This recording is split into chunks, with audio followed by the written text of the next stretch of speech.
Hello everyone, आज का हम लोग का टॉपिक है एनाल्जेसिक ड्रग्स। एनाल्जेसिक मतलब होता है पेन किलर, हमारा पेन दर्द निवारक, पीड़ाहारी। एनाल्जेसिक मतलब क्या होता है? पीड़ाहारी, दर्द निवारक। तो एनाल्जेसिक जो होता है रिड्यूस पेन या एमुलाइज विदाउट काउजिंग इफेक्ट या इम्पेरिमेंट of consciousness, mental confusion, incoordination या पैरालिसिस जैसे बिना इफेक्ट किए हमारा पेन को कम कर देता है। यानी कि जितने भी दर्द है हमारे बॉडी को वो रिड्यूस कर देता है, कम कर देता है, उसी को बोलते हैं एनाल्जेसिक। और वो बिना इफेक्ट किए, जैसे मेंटल कॉन्शियसनेस पे इफेक्ट नहीं डालेगा, मेंटल कंफ्यूजन पे कोई कंफ्यूजन नहीं, मेंटल कंफ्यूजन पे कोई इफेक्ट नहीं डालेगा, इनकोऑर्डिनेशन पे कोई इफेक्ट नहीं डालेगा, पैरालिसिस नहीं लाएगा हमारे बॉडी में। ये सारे बिना कुछ किए हमारा बॉडी पेन को रिड्यूस कर देता है, उसको हम लोग बोलते हैं एनाल्जेसिक। एनाल्जेसिक ड्रग्स दो तरह की होती है, एक होती है नॉन नार्कोटिक्स या non addictive analgesic drugs. Non narcotics या नॉन एडिक्टिव मतलब हमारा हैबिचुअल में वो इंट्रोड्यूस नहीं होगा, हमारा हैबिट में वो नहीं आएगा। जैसे एक होता है पैरासीटामोल और दूसरा एस्पिरिन। दो एग्जांपल है एनसीईआरटी का, एस्पिरिन एंड पैरासीटामोल जो है नॉन नार्कोटिक्स या नॉन एडिक्टिव। हमारे अगर उसको हम लोग टेकन करते हैं तो हमारा हैबिट में शामिल नहीं होता है। लेकिन एक होता है नार्कोटिक्स। नार्कोटिक्स जो होती है वो हमारे हैबिट फॉर्म कर देता है, हैबिट फॉर्मिंग ड्रग्स है, ये हमारे हैबिट में शामिल हो जाएगा। जैसे मॉर्फिन, कोडीन, ये सारे जो है गांजा भांग वाला ये सब ड्रग्स हैं, वो कोकीन वगैरह, वो हमारे हैबिट में शामिल हो जाएंगे। अगर हम उसको फिर टेकन न करें बॉडी के अंदर तो हमारे बॉडी के अंदर अलग अलग तरीका का रिस्पॉन्स आने लगते हैं जो कि नार्कोटिक्स के अंदर आते हैं। तो आइए हम लोग कुछ समझते हैं डिटेल में कि एनाल्जेसिक क्या होती है। Analgesic drugs. एनाल्जेसिक ड्रग्स मतलब क्या होता है? Pain killer. क्या होता है? Pain killer. हमारा बॉडी का जो पेन किलर, इसको बोलते हैं पेन किलर। और ये पेन किलर जो करता है हमारा मेंटल कंफ्यूजन या कॉन्शियसनेस या पैरालिसिस जैसे बिना इफेक्ट किए पेन को घटा देता है, रिड्यूस कर देता है। तो यहां पे एक लाइन लिखेंगे, reduce pain, reduce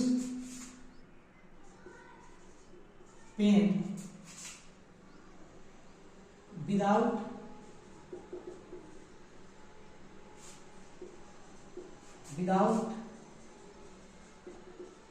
causing impairment of consciousness,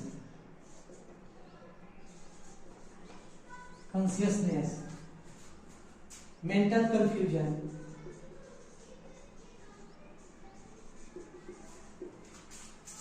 incoordination,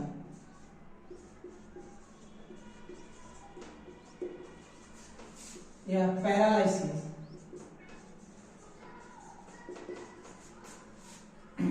ये सब बिना किए बॉडी टेम्परेचर रिड्यूस कर देता है। Reduced pain without causing impairment of consciousness, mental confusion, incoordination या paralysis is called analgesic drugs.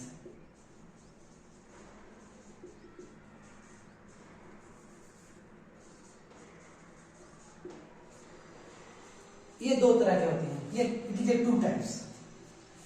दो तरह की होती है, टू टाइप्स का होती है। They are two types. पहला होती है नॉन नार्कोटिक्स,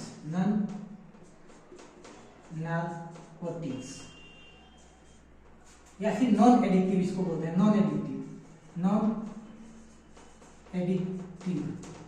हमारे हैबिट में शामिल न होता है। और दूसरा होता है नार्कोटिक्स, यानी कि हैबिट फॉर्मिंग।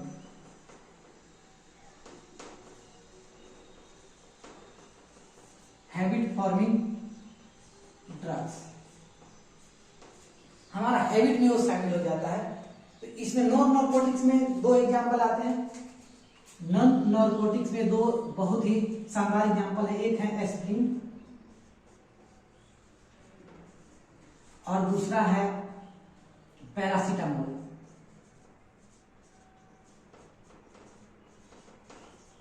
इसका कॉम्बिनेशन का हम लोग देते हैं, ये नॉन नार्कोटिक्स हैबिट हमारा, अगर उसको हम लोग टेकन करते हैं बॉडी के अंदर तो इससे हमको हैबिट नहीं बनेगा। और नॉन नार्कोटिक्स के अंदर आता है हीरोइन, जैसे हो गया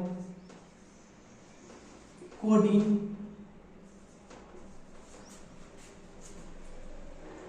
हीरोइन आ गया, कोडीन आ गया, कोकेन आ गया, ये सारे आएंगे नार्कोटिक्स, यानी हैबिट से बन जाएंगे। ड्रग्स हम लेंगे तो हैबिट हमारा अंदर बन जाएगा। अब हम लोग इन लोगों दोनों को डिटेल में हम लोग पढ़ने जा रहे हैं। एनालिसिस देख लिए, अब नॉन नार्कोटिक्स और नार्कोटिक्स को हम लोग डिटेल में पढ़ने जा रहे हैं। और एनसीईआरटी के पहले रीडिंग मान लेते हैं, उसके बाद हम लोग डिटेल में पढ़ेंगे। एनसीईआरटी के पहले एक रीडिंग हम लोग ले लेते हैं कि एनसीईआरटी में क्या क्या लिखा हुआ है। देखिए analgesic reduce and abolish pain without causing impairment of consciousness या मेंटल कंफ्यूजन और इनकोऑर्डिनेशन या paralysis, some other disturbance of nervous system. बिना nervous system, mental confusion, consciousness, ये बिना इफेक्ट किए पेन को कम कर देता है, उसको बोलते हैं एनाल्जेसिक। जैसे एग्जांपल है एस्प्रिन, उसके बाद आगे है कि ये दो तरह के होते हैं, एक नॉन नार्कोटिक्स और एक नार्कोटिक्स। तो नॉन नार्कोटिक्स के अंदर एस्प्रिन एंड पैरासीटामोल आता है, वो जो बिलोंग्स करते हैं नॉन नार्कोटिक्स के अंदर। एस्प्रिन जो है हमारा, वो उससे हम लोग फैमिलियर है। Aspirin inhibit the synthesis of chemical known as prostaglandin. Prostaglandin को इनहिबिट कर देता है, which stimulate inflammation in the tissue and cause pain. Tissue में इन्फ्लेमेशन और काउच पेन करते हैं प्रोस्टाग्लैंडिन केमिकल, उसको रिड्यूस कर देता है एस्प्रिन, तो निकलने ही नहीं देता है, सेक्रेशन ही नहीं होने देता है।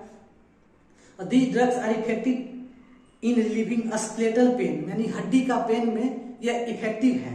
जैसे सच एज अर्थराइटिस, गठिया रोग। अर्थराइटिस मतलब गठिया, जो गांठ बन जाते हैं, गांठ में सूजन स्वेलिंग हो जाता है और हड्डियां जैसे बोलते हैं हड्डियां बढ़ जाती है, तो वो अर्थराइटिस में ये बहुत इफेक्टिव है। स्केलेटल यानी हड्डियों की दर्द में बहुत स्पेसिफिक है एस्प्रिन या नॉन नार्कोटिक्स टाइप के ड्रग्स। जैसे these drugs have many other effect such as a reduce fever को भी रिड्यूस करते हैं, एंटीपायरेटिक भी है।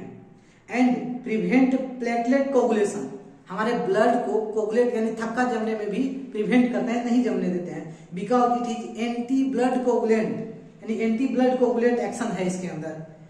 नॉन नार्कोटिक्स के अंदर एंटी ब्लड कोगुलेटिंग एक्शन है।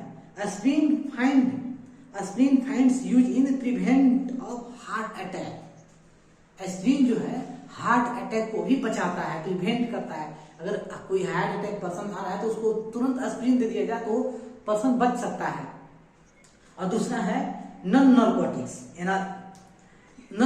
एनाल्जेसिक, मतलब हैबिट में हमारा फॉर्म हो जाए, हमारा हैबिट आदत लग जाए, अगर उसको न टेकन करें तो हमारे बॉडी में गजब की तरह का रिस्पॉन्स प्रोड्यूस होने लगती है।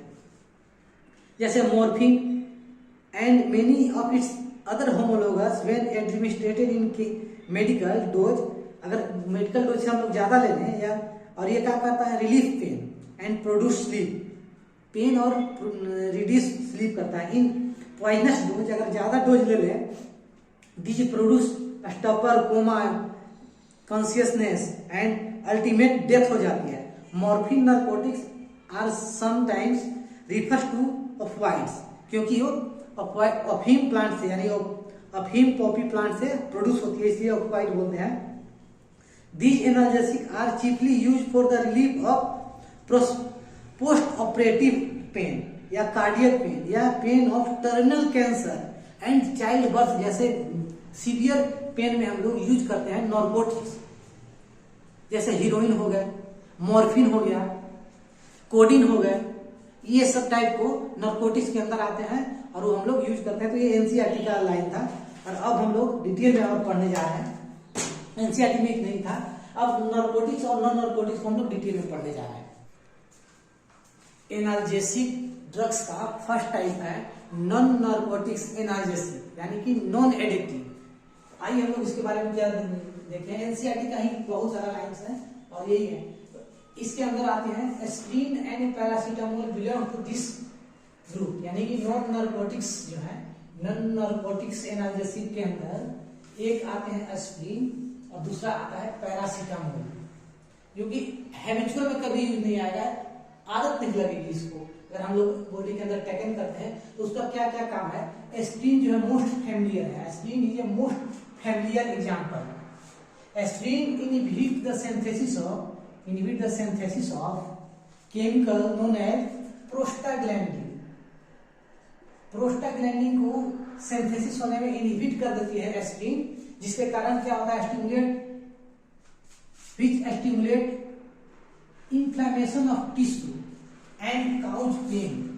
इंफ्लेमेशन ऑफ टिश्यू को स्टिमुलेट करता है और काउज पेन करवाता है। कौन? प्रोस्टाग्लैंडिन जो है टिश्यू को स्टिमुलेट करवाता है, inflammation of tissue and cause pain करवाता है, तो उसी केमिकल को इनहिबिट कर देता है, तो उससे क्या होता है कि पेन घट जाता है, पेन रिड्यूस हो जाता है। These drugs are effective in यानी इस नॉन नार्कोटिक्स जो ड्रग्स है वो effective in relief skeletal pain, यानी कि हमारी हड्डियों का पेन में रिलीफ जो होता है वो नॉन नार्कोटिक्स करते हैं। Such as that due to the arthritis, यानी गठिया रोग में, गठिया रोग के चलते जो हेवी पेन सहनशीलता से अधिक हो जाती है, तो उस केस में हम लोग एस्पिरिन जैसे यानी नॉन नार्कोटिक ड्रग्स के सहायता से उस पेन को कम करते हैं। These drugs are many other effects, यानी कि नॉन नार्कोटिक्स का मेनी अदर इफेक्ट्स है, such as prevent heart attack. यह हार्ट अटैक प्रिवेंट करवाता है, एस्पिरिन जैसे है वो हार्ट अटैक को प्रिवेंट करता है। रिड्यूस फीवर, फीवर को भी रिड्यूस करता है। रिड्यूस फीवर यानी कि ये एंटीपायरेटिक है। फीवर यानी टेम्परेचर डाउन करेगा, रिड्यूस फीवर यानी एंटीपायरेटिक मतलब बॉडी टेम्परेचर डाउन करेगा, यानी कि बॉडी टेम्परेचर डिक्रीज कर रहा है। एंटीपायरेटिक मतलब होता है कि बॉडी टेम्परेचर को कम करता है। और तीसरा एग्जांपल है प्रिवेंट प्लेटलेट कोगुलेशन। प्लेटलेट को थक्का नहीं जमने देगा, ब्लड के अंदर ब्लड प्लेटलेट्स होती हैं वो हम लोग को थक्का नहीं जमने देगा, because it is anti blood coagulant action. Anti blood coagulant action होती है, इसलिए इसको थक्का नहीं जमने देता है। ये हो गया नॉन नार्कोटिक्स के अंदर, यानी कि हमारा हैबिट में यूज ना हुआ, हमारे हैबिट में इंट्रोड्यूस ना हुआ, एडिक्शन नहीं लगा, तो उसका है। और अगला है नार्कोटिक्स। सेकेंड है हम लोगों का narcotics, narcotics analgesic. Narcotics analgesic जो से हम लोग को हैबिट फॉर्मिंग ड्रग्स भी बोलते हैं, यानी कि हमारे लाइफ में अगर कोई एंट्री हो जाए नार्कोटिक ड्रग्स का, तो हमारा हैबिट यानी कि लगातार आदत बन सकता है। जैसे गांजा हो गया, मॉर्फिन हो गया, कोडीन हो गया, हीरोइंस हो गया, ये सब अगर हम लोग लेने लगे बॉडी के अंदर, तो धीरे धीरे लॉन्ग टाइम में हम लोग को आदत हो जाएगा। और उसके बाद अगर हम लोग न इंटेक करें, नहीं हम लोग उसको सेवन करें, तो हमारे बॉडी का अलग अलग तरह का रिस्पॉन्स आने लगते हैं। आइए हम लोग देखते हैं कि इसका क्या मेन डिफिनेशन है। नार्कोटिक्स एनाल्जेसिक यानी habit forming drugs, these are alkaloids and most अफीम प्रोडक्ट होता है, क्योंकि वो अफीम प्लांट यानी पॉपी प्लांट से, अफीम प्रोडक्ट क्यों होता है मोस्टली, क्योंकि वो पॉपी प्लांट से प्रोड्यूस होता है, पॉपी प्लांट से प्रोड्यूस होता है। ठीक है, पॉपी प्लांट से प्रोड्यूस होता है, इसलिए मोस्ट अफीमाइड प्रोडक्ट है। Morphine and many homologous, morphine जैसे बहुत सारे होमोलोगस व्हेन टेकन इन या एडमिनिस्ट्रेट, इसको एडमिनिस्ट्रेटेड भी बोल सकते हैं, एडमिनिस्ट्रेटेड यानी कि लेना। Homologous when taken in medical dose, अगर मेडिकल डोज की तरफ ले, यानी कि मेडिकल डोज यानी जितना डॉक्टर प्रोवाइड करे उतना ले, तो क्या करता है पेन रिलीफ, पेन में रिलीफ करेगा, पेन किलर की जैसा भी बिहेव करेगा, यानी कि relief pain. And produce sleeping, sleep produce करा देगा, पेन से रिलीफ करेगा और स्लीप प्रोड्यूस करा देगा। These are taken in higher dose या पॉइजनस डोज, अगर आप आवश्यकता से ज्यादा ले लें, हायर डोज या पॉइजनस डोज में ले लें, तो प्रोड्यूस क्या कर देगा, कोमा या कन्वुल्सिएशन प्रोड्यूस कर देगा एंड अल्टीमेटली डेथ काउज करा देगा। या एक स्ट्रक्चर भी होता है, स्ट्रोक, ये भी काउज करा सकता है। These analgesics are chiefly used for the relief of, these analgesic are strictly use for this relief of cardiac pen.